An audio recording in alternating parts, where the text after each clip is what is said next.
WNOV 860 and W293CX 106.5, Milwaukee. It's 9 a.m., time for the only garden talk radio show in Milwaukee. Tell your friends, the Wisconsin Vegetable Gardener is on the air. Join us and let's grow together. Coming up on the Wisconsin Vegetable Gardener radio show, we're going to discuss the values and importance of school gardens and how they benefit the students. Bonus segment of garden questions via social media, email, and your phone calls. Our guest, Joe Karsten, will be with us. He is the author of the Straw Bale Garden Complete book. And more of your questions to wrap up the show. Tell your garden friends that Garden Radio is on the air, and it all starts right now. Welcome to the Wisconsin Vegetable Gardener radio show with your hosts, Joey and Holly Baird. Some of the realest gardeners that you'll ever know. Always willing to share their knowledge, mistakes, and working to grow together. Founders of the Wisconsin Vegetable Gardener.com that contains over 1,100 garden videos to show and teach others to grow some of what they eat.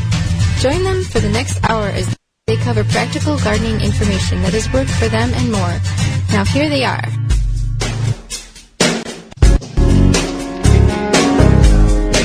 The Wisconsin Vegetable Gardener radio show on 860 AM WNOV and W293CX 106.5. Wherever you may be listening, however you may be listening, whether through those particular stations, the TuneIn app, the Simple Radio app, or anywhere in between. I am your host, Joy Baird. Beside me is my wife, co-host, best friend, and gardening partner, Holly Baird. Live in Milwaukee, Wisconsin, the WisconsinVegetableGardener.com is your destination for all things gardening, containing over 1,100 garden videos, short and long format, and everything in between. Twitter, Facebook, Instagram. There's a number of ways in which you can contact us, and one is the Ivy Organics 3-in-1 Plant Guard Hotline. The Ivy Organic 3-in-1 Plant Guard Hotline is naturally protects plants against damaging sunburn, insects, and rodents, protects newly installed plants and trees, shields pruned and damaged surfaces for use on your roses, fruit, and nut trees, ornamental trees, and shrubs. This product is non-toxic, environmentally safe, and organic. For more information, visit ivyorganics.com. You can call in anytime to 414-444-5250. And you can also tweet us at TWVG Show.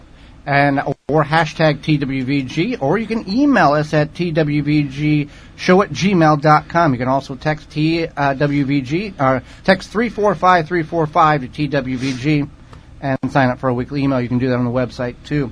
Well, we had several talks this past week in which we want to welcome those individuals to the program. We were at Brookfield Community Library on Tuesday evening when we talked about growing potatoes in containers and the ground. We want to welcome those individuals. And then we were at Random Lake on Thursday talking about 10 gardening tips, garden solving problems. As well as I was at the Waukesha County Courthouse for the Health and Wellness Program on Wednesday afternoon. So I want to welcome all of you who are listening and those of you who have been with us from day one. We appreciate your support and and you listening to the program. Well, we we put this program together on podcast replay on Podomac, iTunes, Stitcher. We do the in-studio video of the program, and we do it very professionally. And we had a comment a couple of weeks ago, and the comment was, way too many commercials. And then Charles, our good friend in New York, who always listens to the program, chimed in and said simply, no commercials, no show. Well, this is just like any other program that you watch on TV or radio. There's a certain amount of money that has to be brought in order to pay for the airtime. If you listen to any podcast, any radio show, unless it's like some small, tiny podcast somebody is just putting on their little website, but if you listen to anything basically on like Stitcher or iTunes, there's commercials. Well, here's the thing. You guys in Milwaukee and those who are listening on the replay and live are very, very fortunate, because if you listen to any other radio program that's garden-related in North America, majority of that hour program, most of these programs that are an hour long, you're only getting about 28 to 32 minutes of actual garden talk time, because they have 30 minutes of promos, traffic reports, news at the top of the bottom of the hour, and commercials. So we only have about 12 to 13 minutes of commercials during the hour, and we pride ourselves on that. With that being said, we're going to talk about the first segment here is something that we find it's very important, and it's the value and importance of having school gardens, having gardens at schools for children. And we reached out to an individual who we're good friends with, Mike Ploblaski. Is that how I pronounce it? Podlesny. He's out of New Jersey, and he does a radio podcast program several times a week. And he actually wrote an article indicating the statistics, the numbers on what and how important it is to have school gardens. And now there is several schools in the Milwaukee area that have gardens, and there's schools that are across the country that are now using this as part of their curriculum to teach kids the value of gardening and working together and being stewards of the earth. Earth Day's tomorrow, so that's one of these things that we want to encourage the young people to do. We have a niece and a nephew, and they I think. Our niece has a school garden, but they have a nice one in their backyard. Right, and they definitely have learned from us and learned from seeing us work in the garden, and my sister helps with the garden as well. We basically help set it up for them, and they maintain it throughout the season.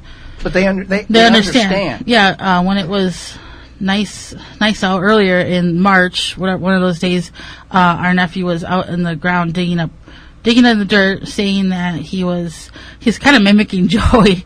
He said that the rocks were seeds, and then he was pretending to make a video with his little play camera. So and a lot of kids do not know where corn comes from, or soy, or beans, they just think it comes bread. from a grocery store. Right. So we've got some numbers here, and these are courtesy of NPR.org, elementarylawncare.com, Bridge the Gap, reach.org, and we're going to go over some of these numbers that are somewhat interesting when it comes to the benefit that gardens can have on children. Right. So school gardens show a 12 to 15% increase of students passing standardized tests. So that's one. And then 94% of teachers report seeing an increase in engagement of their students. Well, let's just stop right there. Whenever children or anybody grows something, and we've seen this, the body releases an endorphin in the brain that has makes you feel good, and that excitement of harvesting or planting or seeing that plant grow. So that is a benefit. I mean, a lot of times kids go to school, they sit in front of a computer, or most of these things are computers now. When I went to school, you had pencil and paper, and if you're listening young, ask your parents what pencil and paper are. And that was it. It's repetitive. Whenever you can engage in the soil, and there's studies shown that when you get involved in the soil, that is helps your mind work better, and it's better for your health. Right. It's a different activity. Yeah. Right. It's a natural mood booster, is what it is. And there's been studies showing that's been proven. So 55% of Americans believe that gardening should be part of a school curriculum. I don't think 55% of Americans garden. That's the other thing. But that's okay. They think that children should learn that. Right. Yeah. They want the children to garden. 73% of students who work in school gardens report an increase in their activity and produce. What is that, Holly? Their consumption of produce. Yeah. So we've known this for a long time. Kids who grow food eat that food that they grow. That's just kind of the mindset. They see it grown, they see where it comes from, and they want to interact with it. So that's another thing. 26.6% of U.S. public elementary schools that have a garden program. That's up. That they have a school program. 26.6% of elementary schools have a school program. So that's increased 11.4% since 2006 to 2007. Yeah. So there are schools that are picking this up, and we do see a tremendous amount of benefit, not only to the health of the children, but also to. This is yes. Go ahead. This is a good one here. This is something that we should definitely talk about, is because 58% of educators say the reason their school does not have a school garden is due to lack of funding, and that's probably a huge reason why a lot of schools don't have those gardens. Right. Mm-hmm. And we're not, on a school board, and we don't understand, there's a lot of, obviously, we're going to be real about it, there's a lot of politics that go into people who run schools. We get that. But also, when you see the numbers here, and these are not just made-up numbers, these are actual numbers that have been proven to be true.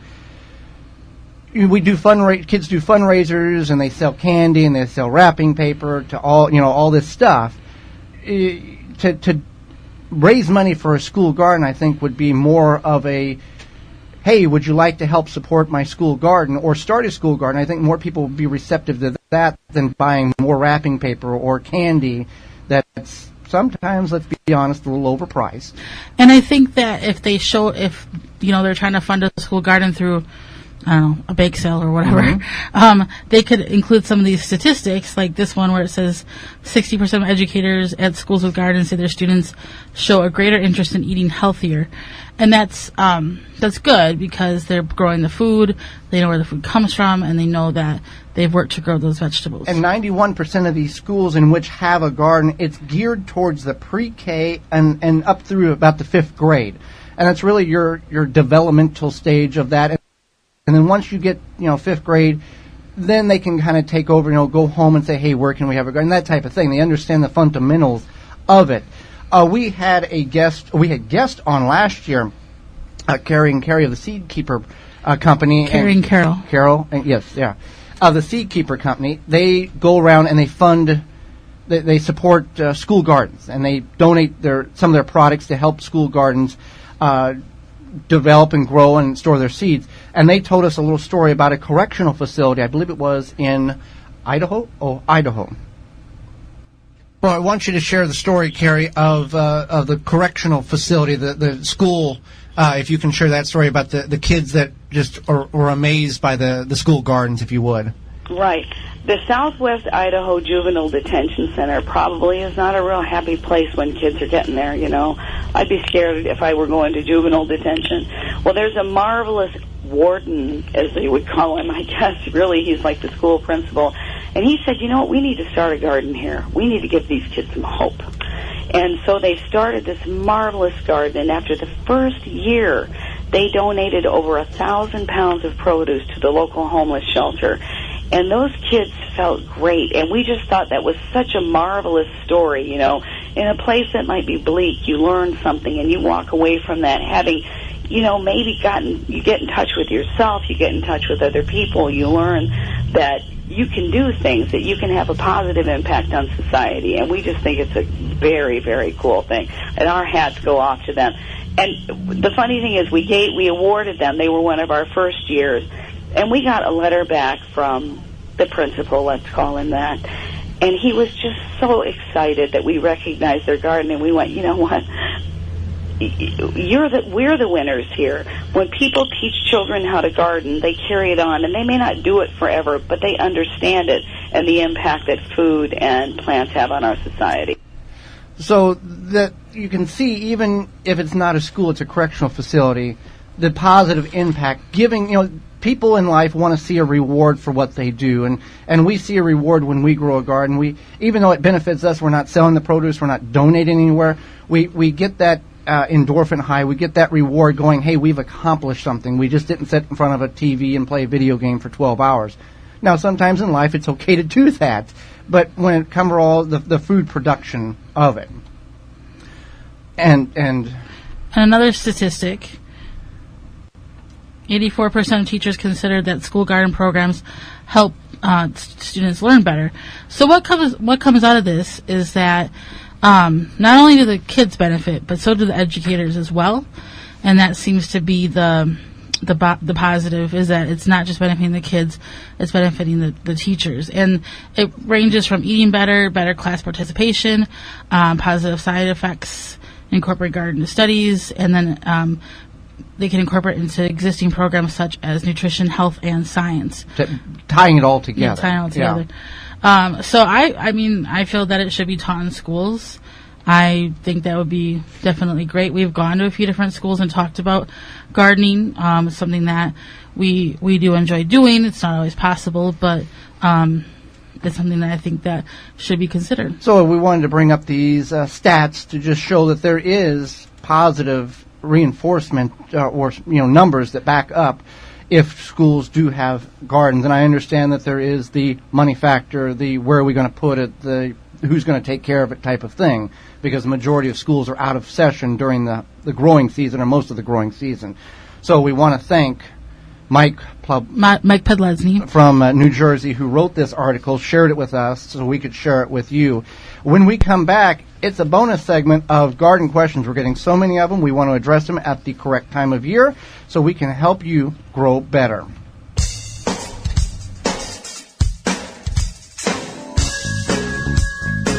Have a gardening question? Email Joey and Holly at twvgradio@gmail.com.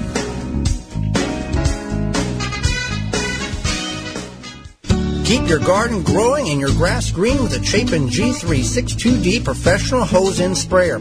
Easily fertilize your lawn and garden and control pests. Just fill the tank with solution, select the mixing ratio, attach a garden hose, and spray. One 32-ounce tank will spray up to 362 gallons of diluted concentrate. Find online or order through Lowe's, Home Depot, Do It Best Hardware. See the full line of Chapin products at www.chapinmfg.com. The Tree Diaper is an advanced plant hydration system. It is an innovative device that captures and holds the water around your plants once full and hydrates them slowly when the plants need it over a period of 30 days. From half to 30-gallon capacity based on your needs. And easy to install even for a first-time gardener. The Tree Diaper reduces weeds, protects plants, enhances root growth, and prevents overwatering. Whether you're growing trees, vegetables, flowers, houseplants, in containers, or the ground, your plants will benefit greatly by allowing the Tree Diaper to do the work for you. Find out more at treediaper.com. Made in the USA. An Oya is an unglazed porous clay pot with a short neck and a wider belly. Bury your Oya neck deep in your raised bed, container, or ground garden and let the Oya do your watering by releasing water as needed. How? By soil moisture retention for all you techies out there. This is an eco-friendly, efficient, ancient way to water your plants using up to 70% less water than other irrigation methods. It saves you time and is easy to install. Find a retailer through DrippingSpringsOyas.com. Smart watering, easy gardening.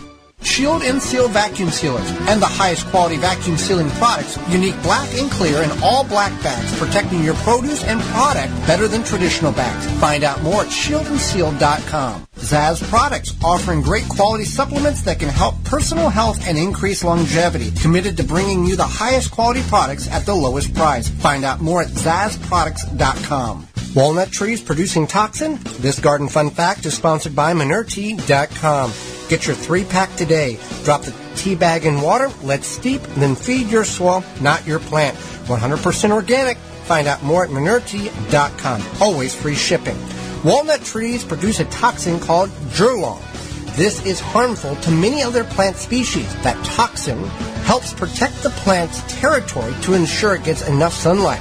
This toxin can remain in the soil years after the tree has been cut down or has died.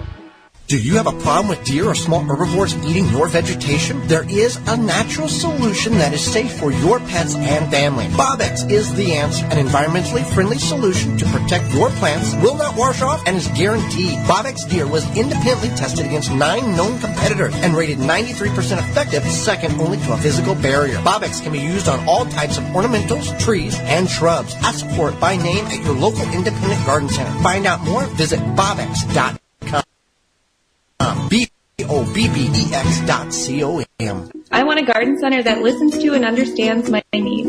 I want to buy my gardening products from a local business with strong ties to the community. All I want is a garden center that truly values their customers. It seems like everyone is selling plants these days, but I'm having a hard time finding quality. I take pride in my garden, so I want my garden center to take pride in their products. Where will you be going for all of your gardening needs this season? Blue Mel's Garden Center. We are your answer.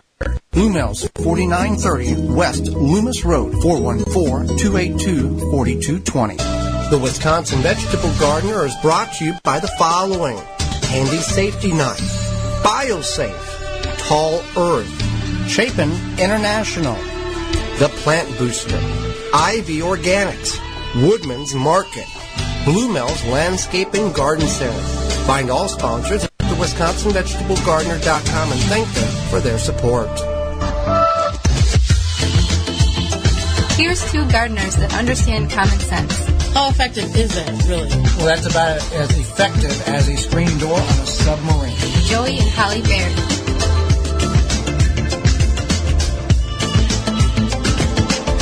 We're always happy whenever we get a lot of questions coming in, and that's where we're sitting at. That's why we have a bonus segment of questions. If you want to call in with your question, you can certainly do that on the IV Organics 3-in-1 Plant Guard hotline at 414-444-5250. And I'm going to address several of them here that are applicable to the time frame of this right now. Yeah, so we got the first one here. My pepper seedlings have what looks like a salty deposit under the leaves. Can you tell me what that is and how to fix it? Well, this is common whenever we're starting seeds indoors. You're going to pull the leaf up, and it's actually going to look like, whitish flecking paint type of thing. This is from overwatering. The leaves of these particular, the ones that are affected, will dry up and fall off, and the plant will recover and will have no problem at all. So that's perfectly fine. You just watch how much water you're putting on your pepper plants and really any plants, because if you overwater, you're going to have a lot of issues with that. Overwatering can have the same symptoms of underwatering and underfertilizing and overfertilizing. So you got to be cautious of that. So Sophie asks, I'm new to seed starting and my plants seem to be behind or shorter than others. Do you typically fertilize your seedlings at all before garden transplant? If so, with what? And then she said she uses an organic seed starting mix, which does have some fertilizer in it. If you're growing plants that are going to take a long time to start from seed, like onions or even herbs, things like that, you're going to have to give them a boost, especially if they're in a smaller container. They might have to even possibly be transplanted. And if you're going to use a fertilizer, you want to use a slow release fertilizer, and preferably liquid fertilizer would be best. Get quarter strength recommended. If whatever the recommendation is, quarter strength on the back of the instructions. Because if you add too much of this, it's going to sometimes overpower the plant and cause problems with that. And you don't really want to add a granular fertilizer to a potting mix that you're starting seeds indoors with, because the microbial life is not there to necessarily break down. Now, if it's water soluble granular fertilizer, then you're okay on that. Right. So another one is the grow lights. How do you time them? Do you turn them on at night, back on in the morning? Well, our Happy Leaf, they are set up on a timer. They go on at about 10 a.m. and go off at about 10 p.m. Yeah, 12 and 12. That's a good standard frame there. And that, we use the Happy Leaf LED, and you can certainly find that on the website, the WisconsinVegetableGardener.com. They do have a coupon code available if you're interested in purchasing on that. So, let's see here. Oh, we got a compliment. Charlie from New York said he got his Happy Leaf grow light, 17-inch. He's going to make a stand for it, and he was excited to get the Happy Leaf we just talked about that just now. The discount. Mm-hmm. When is the right time to plant carrots in container gardening? And you referenced using a cardboard covering. Can you help me out and explain that in more detail? Well, the ideal time to plant carrots in the ground or containers is when the soil is between 55 and 70 degrees. Now, we're going to reference this cardboard covering, or you can use lumber to cover it. When you plant carrot seeds are extremely tiny. So they require a minimal amount of soil over top of the seed. So if you just broadcast the seed and plant the carrot and put a little soil over top of it, the seeds are going to dry out very, very quickly. So what you can do is moisten the soil in which you're planting in, plant the seed, cover it lightly with more moist soil or compost, and then cover it with cardboard. Or you can take a board, a 2x4 or 2x6 or 1x8, whatever. And you're covering the seed and the soil and creating a very tight connection with the soil and the seed, and it doesn't allow the water to evaporate or the moisture to evaporate out of the soil. So you're holding everything together, and the seeds will take 7 to 14 days to germinate. Once those seeds begin to germinate, you'll lift the cardboard up or the board and you will see it. And then you can remove the board or the cardboard and it'll be fine. But what you're doing is you're holding that moisture next to the seed to allow the seed to absorb it to germinate. This is going to increase your seed germination by 80, even 90%. So that's what we're referencing on that when it comes to the seeds of the carrots. And you can do this in containers or raised beds. Let's go to the IV Organics hotline. Caller, you are on the air. You have a question or comment? Well, good morning, sir, and good morning to your wife as well. Good morning, Mr. Devo. Good morning, Milwaukee. There seems to be somewhat of a deal with the current breakout on lettuce here with the E. coli and all that. But does it necessarily have to come from bird poop then necessarily, or because you got rabbits, foxes, raccoons, possums going through, fields and gardens and things? So I mean, would a necessary outbreak like that necessarily have to come from actual bird waste then? And I'll listen to you over the air then, because what can we do to prevent such breakouts like that when it comes to lettuce, and why is it always the back end? Because it seems like we always get it on the back end, like some 50 plus people have gotten sick, after it's gone to market already. Right. So why are we always dealing with the breakout like this? I know. I love gardening, but I mean, there has to be, the Food Drug Administration or, someone, why is it always, why isn't it more preventative as opposed to reactionary? Here we are, we got to get sick from it before they can find out what the root cause is. Absolutely. And I'll listen to you over the air. Thank you. I love your show. Thank you. Thank you very much for calling. Yes. All right, Holly, you want to address that one? So the preventative part is because they've already shipped that lettuce out, and it's already on the store shelves, and the people are going to get sick before they start to add it up. That this is what happened. That your food travels 1,500 miles approximately on average from farm to table.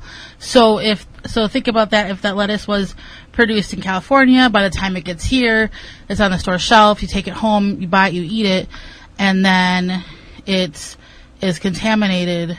All of a sudden, that's why, because it's not like a direct point of sale. Like if you go to a farmer's market, it's been shipped pretty far, and at that point, it's not so much the birds or the raccoons or the deer. The reason why that's salmonella or E. coli is because that's from livestock, right? Okay. That's the that's runoff. manure, the runoff. The runoff, yeah. So if a bird on your lettuce in your garden, you should be okay. If you see that on your lettuce and you just don't eat that part.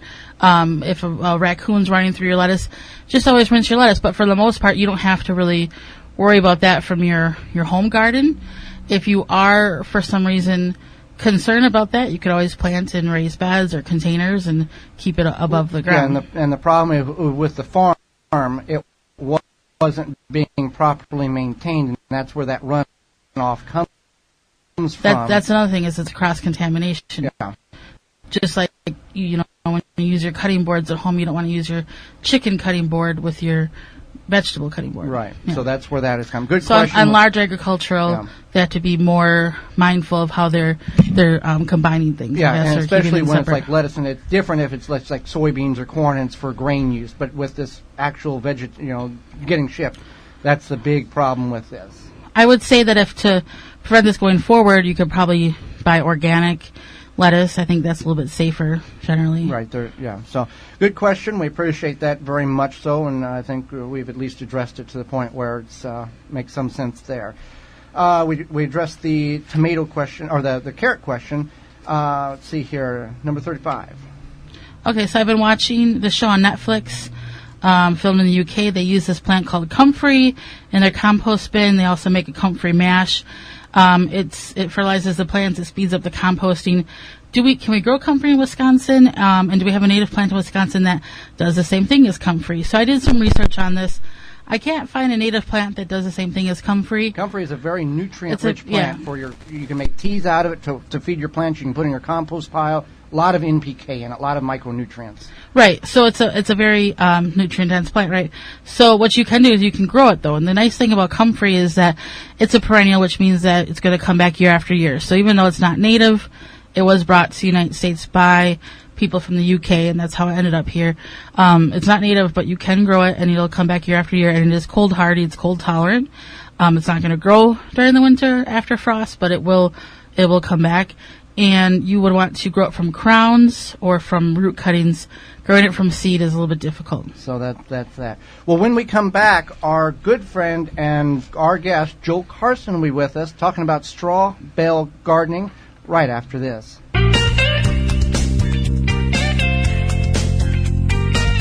Use Twitter to reach Joey and Holly at TWVG Show or hashtag TWVG.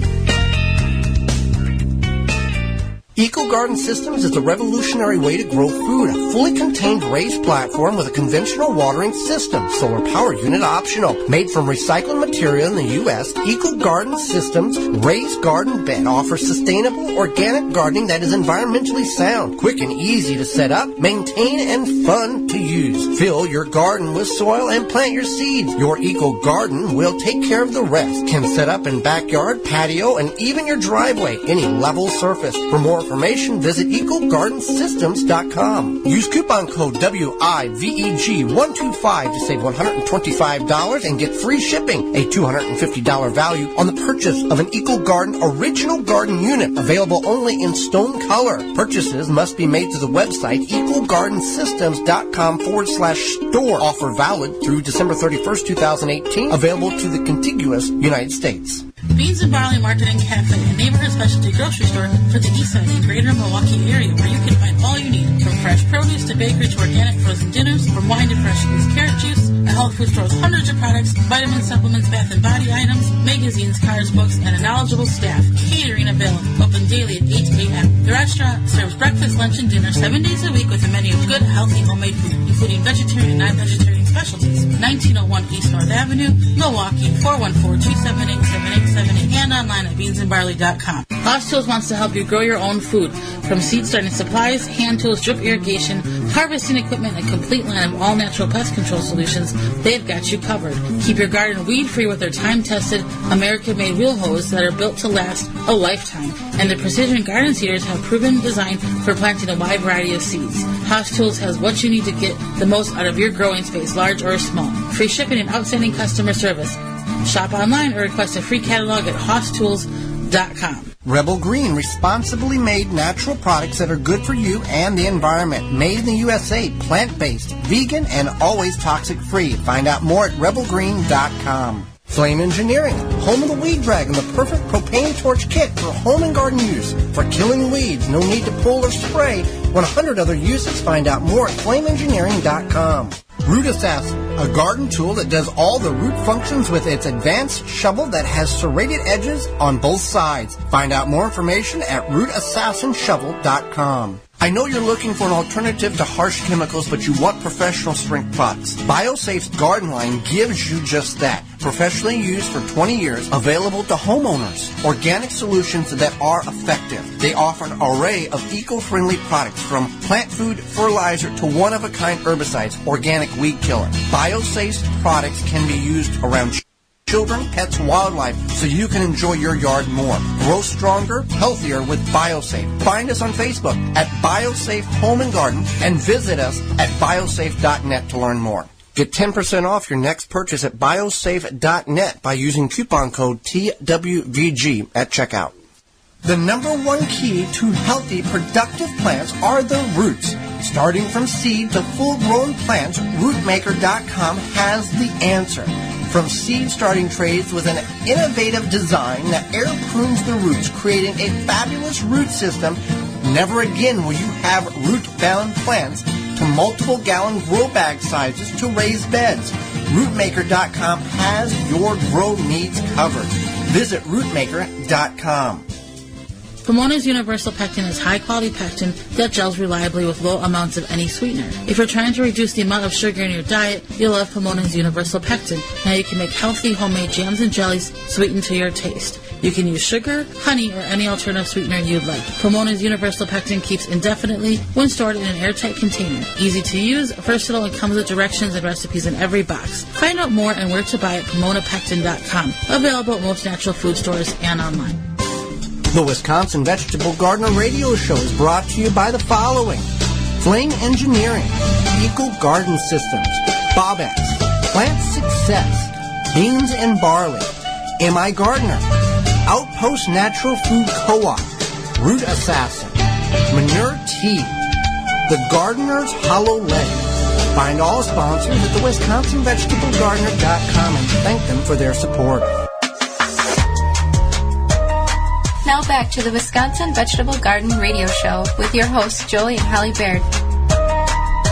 Blue Mills Landscape and Garden Center has been around since 1955, and they've gotten several awards because of you, the listener, and you, the patrons of Blue Mills. Right, they've made the A-list for Best Garden Center and Best Landscape Center in 2017. And they won that award because of people like us and people like you voting for them and supporting them. And there was a number of different garden centers that was involved in the category there. Blue Mills won it again. Blue Mills Landscape and Garden Center is the place. They've been around playing in the dirt since 1955. Family owned and operated. The owner of the business works in the building. So unlike a lot of companies. You can find them at 4930 West Loomis Road in Greenfield. They can supply and surpass all of your garden needs. BlueMills.com is the location. You can also call them at 414-282-4220. They're open now weekdays, Monday through Friday, 8 to 5, I believe it is. And they have over 40 different types of bulk material. And they're just south of Loomis Road, or just south of, did you give the address? Yeah, I gave the address, yeah. So let's go to the IV Organics 3-in-1 Plant Guard hotline. Apparently, we missed rehearsal this morning. And bring in our next guest, Holly. All right, so we have Joel Karsten. He is from Minnesota. He's the author of the Straw Bale Garden. He's the inventor of the Straw Bale Garden method, and he's also the author of a few different Straw Bale Garden books at this point. And he teaches this all throughout the world, this method and how to use it. Welcome to the program, Joel.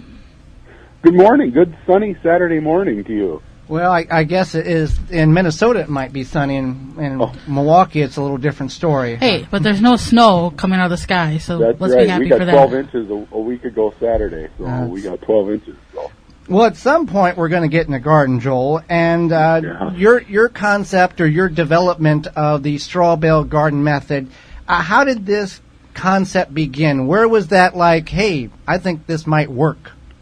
Well, like most things, it's the necessity is the mother of invention, right? So I grew up on a dairy farm in southwest Minnesota, and when I was a kid, we'd always have a broken bale that would end up tossed against the barn, and 6 months would go by, and I would notice, even as a little kid, I would notice great big tall thistles would grow out of those decomposing bales, and then, Dad would come by with the manure spreader, and it was my job to take a pitchfork and throw those nasty old decomposed bales on the manure spreader, and I would notice what they turned into after sitting there for 6 months or a year. And so now we fast forward about 15 years, and I graduated from the University of Minnesota. I did get a degree in horticulture, and then I buy my first house. Well, it turns out the house I bought only had 1 inch of topsoil, and being a poor college student who had just graduated from college and had student loans, and I just bought a house, so I was broke and I didn't have money to build raised beds, which is what a normal gardener would do, of course. Instead, I thought to myself, I could get some bales just like used to lay by the barn, and if they grow thistles so well, they should grow tomatoes and peppers just as well. So I did some experimenting, and the first year we tried it, I had some great success doing it, and over the then following, now been 26 years since I did that first garden, over the next 26 years, I sort of perfected the method to make it really foolproof for anybody to be able to do it in any climate doesn't have to necessarily be straw. I know it says straw bale gardening as the method, but we have people that use hay bales, that use compressed bales of sugar cane stalks. Depending on where you're at in the world, you may not have oat straw or wheat straw available, but really any compressed organic material will work for this method of gardening. So it doesn't necessarily have to be what we're familiar with as straw. And the method is now spread all over the world. So it definitely works and solves a lot of problems. That's the big thing.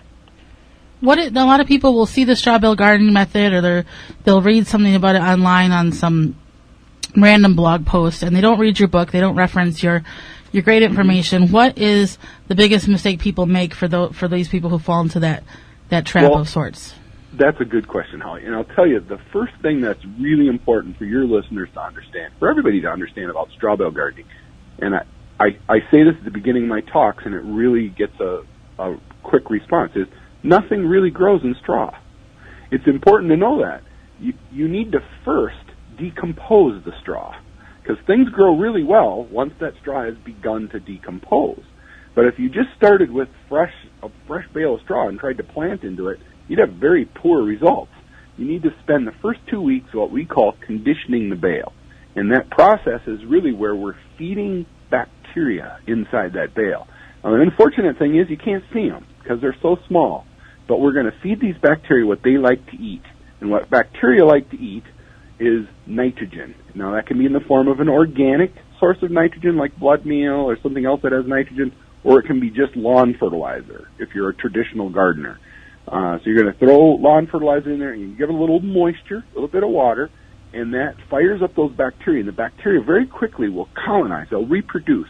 They'll colonize the entire bale, and then those bacteria begin to metabolize the straw. And they break the cells of the straw that make up the stalks of that straw, or whatever organic material you're breaking down, and it eats up those cells and turns those cells back into molecules and breaks those molecules back into the ions that created those molecules. So now inside this bale, you have available ions of things you would recognize. Nitrogen, phosphorus, potassium, molybdenum, zinc, calcium, iron, manganese, all of these little nutrients that we talk about that plants need to absorb in order to grow healthy plants.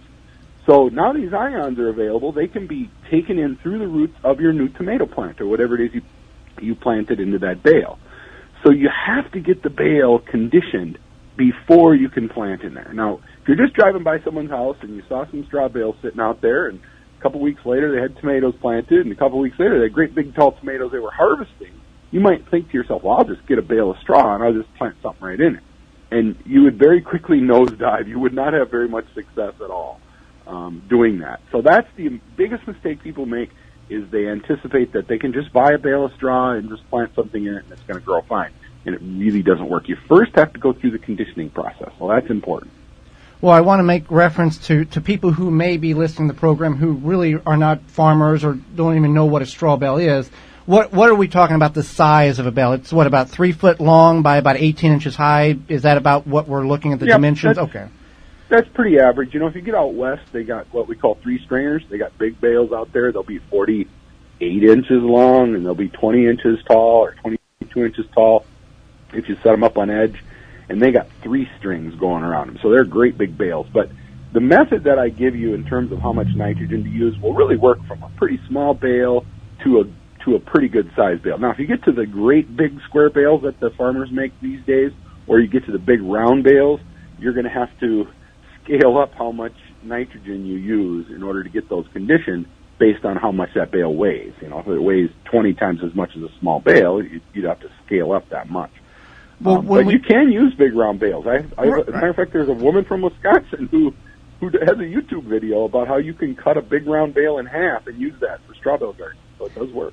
Well, when we do the straw bale garden correctly, when we condition the bale correctly, and we get the plants growing correctly, as the book indicates, do we have to worry about bugs, diseases, or is that one of these things that we have to worry about that no matter what method we're practicing? Well, I'll tell you what, flying insects you're never going to get away from, because your squash bugs, you know, you're still going to get the butterflies or the little moths that fly in.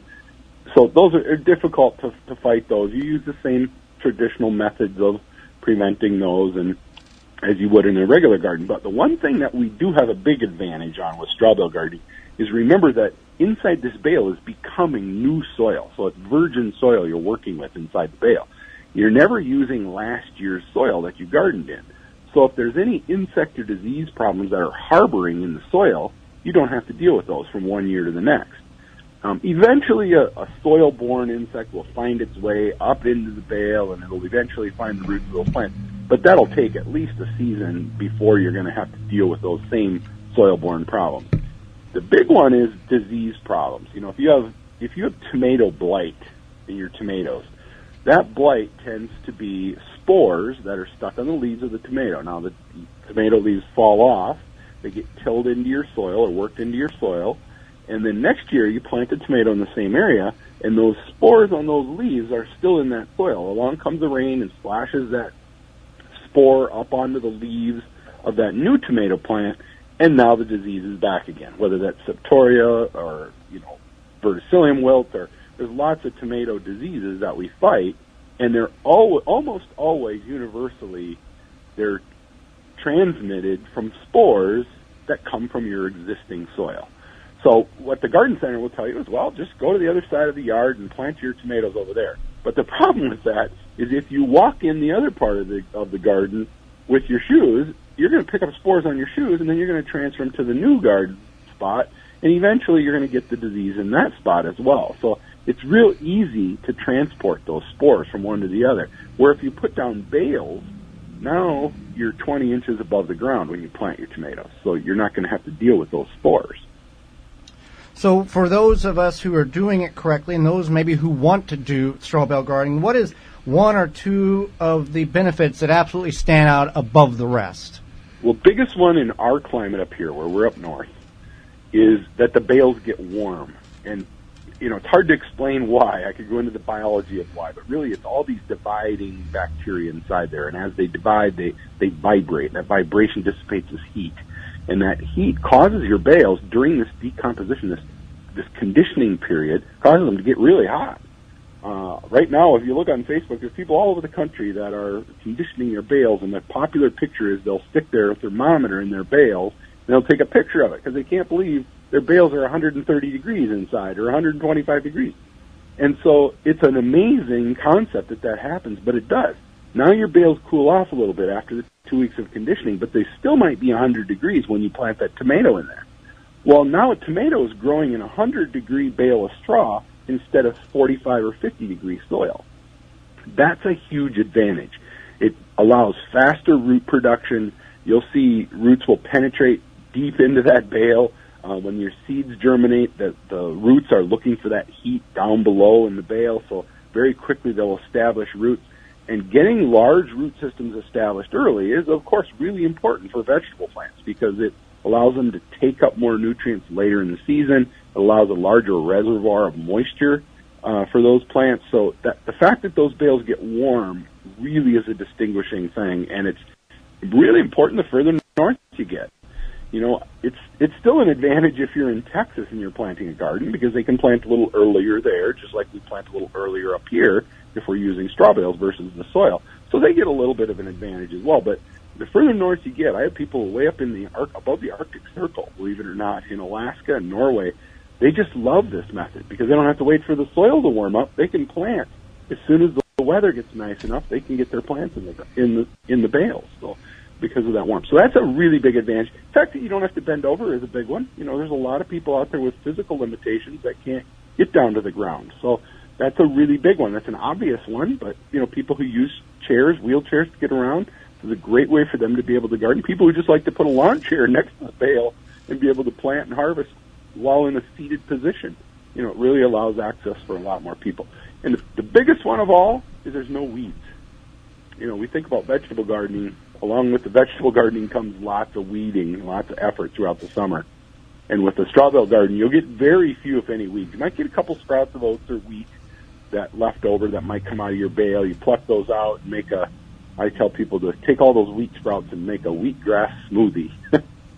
And that'll be your first crop of the season. But after that, you really don't get any more weeds at all. You'll go the whole summer and you won't have to pull any weeds. That's just not me saying it. If you look on we have 110,000 followers on our Facebook page that all do this, and they'll tell you read in the fall especially, you'll see lots of comments where people say, oh my goodness, I should have been doing this for the last 30 years. I started straw bale gardening and now I haven't had to pull weeds all year. So great. That's great. So real quick, where can we find the book?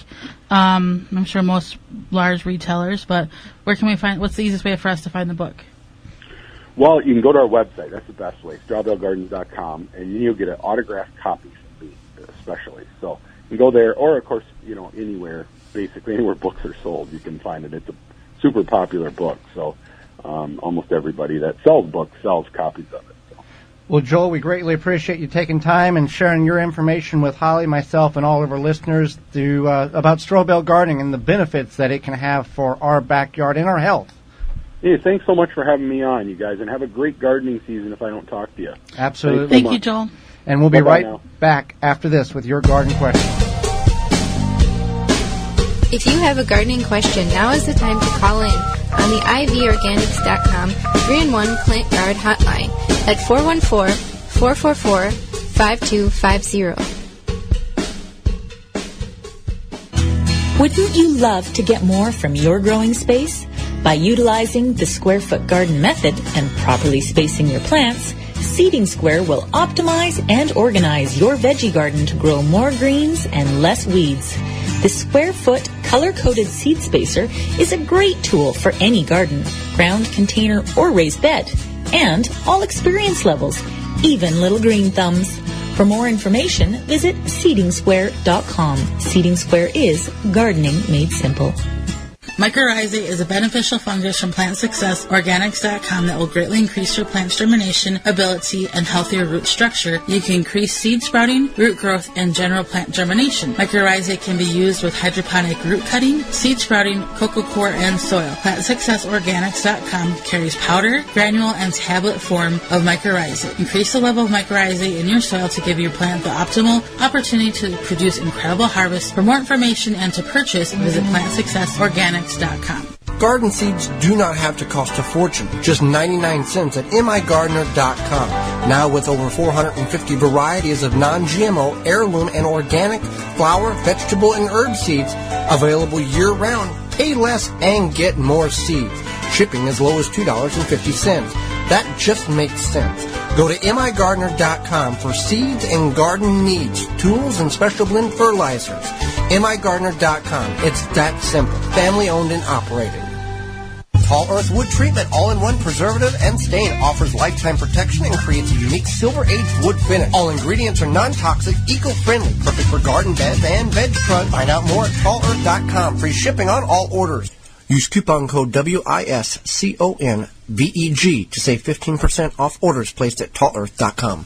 The Gardener's Hollow Leg, the debris and harvesting bag you wear, comes with its own belt attachment, perfect for doing light pruning, weeding, harvesting on the ground or on a ladder, and many other uses. Find out more at thegardenershollowleg.com. Save 10% by using the word veggies at checkout. Here at Outpost Natural Foods, it's not just that we're community-owned that sets us apart. It's the fabulous foods we sell. We celebrate Earth Day every day by offering our customers the finest natural and organic food selections in Greater Milwaukee. Outpost local farmers and vendors provide our stores with a delicious selection of fresh seasonal produce that you won't want to miss. Outpost stores are located in Milwaukee, Wauwatosa, Bayview, and Mequon. We're a real Milwaukee original where anyone can shop and anyone can join. For the whole scoop about Outpost, we invite you to visit www.outpost.coop. Woodman's is a Wisconsin-based family-owned company founded in 1919.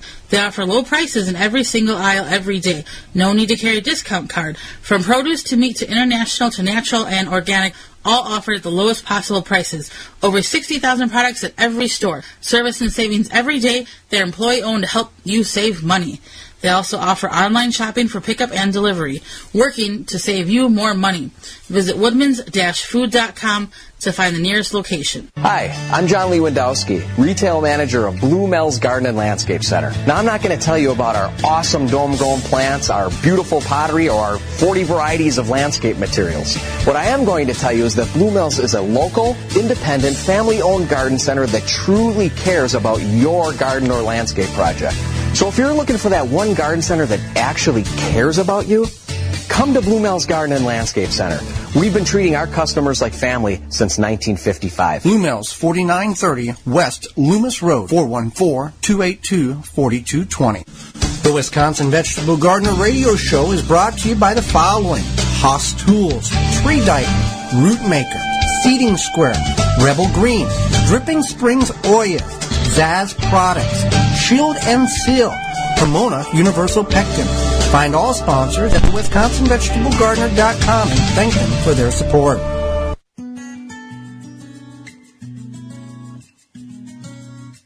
Now back to the Wisconsin Vegetable Garden Radio Show with your hosts, Joey and Holly Baird. We had a question come in. They want to know, can you grow eggplant in containers? You absolutely can grow eggplant in containers. It's actually beneficial to grow eggplants in containers because eggplants love a lot of heat in the roots. As long as you can keep moisture to it and put the heat to the roots, eggplants will do great. So you want a container that's about 10 or 12 inches deep, drainage holes obviously, as well as a minimum capacity of 5 gallons. So you could even do a 5-gallon bucket, preferably if you can get a black 5-gallon bucket or paint it black to absorb that heat, and drill some holes in the bottom portion of it to get the plants to drain properly. Eggplants will do phenomenal in container gardens. Today has just been filled with questions, and we love that when you ask us questions because we want to help you grow a garden. We may be a little slow on a couple of days getting an answer to you, but we want to get you the right answer. And some questions are more in depth than other questions are. And we want to make sure we get that to you. So you can always email us at twvgshow@gmail.com at any time, or just go to the website, thewisconsinvegetablegardener.com, and click on the question button. And we can always help you with that. A question was, I was at one of your tomato garden talks, and I was wanting to know if I could use milk to pour around the plant to add calcium to the soil. Will that work? Yes, it will work. There are gardeners that will do that if their milk has gone spoil or has gone bad. They will also use that method if they're going to go on vacation. They've got some milk left in the fridge and they're going to be gone for a week. They'll pour it around the plants. You want to pour it around the plants and add a little water and make sure you get that milk in the soil so you don't have rodents or cats or other animals coming in and digging that up because of that smell. But that will add a certain level of calcium to your tomatoes, to your other vegetation, your other edible plants as well. Let's see here. Greetings from the still frosty Winnipeg, Canada. Well, it's still frosty here in Milwaukee, but I have a question. I'm trying to start some seeds indoors.